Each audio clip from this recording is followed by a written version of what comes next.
Good. Tubang ba? Anak na siya karon safety. Matag kong safety tips sa inyo guys. So ana na siya. Gawin nga magluto gani mo. First step niyo mabuhaton. Dili dayon mo mudit so pagluto. Labi na kung magaprito mo.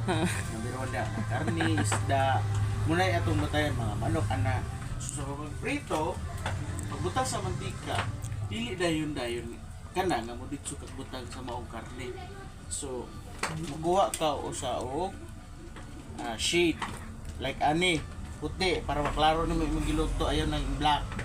So before ni mo ibutang karne, so mugamit o naka og shade for safety sa imong mata nga dili mapiksan og mantika.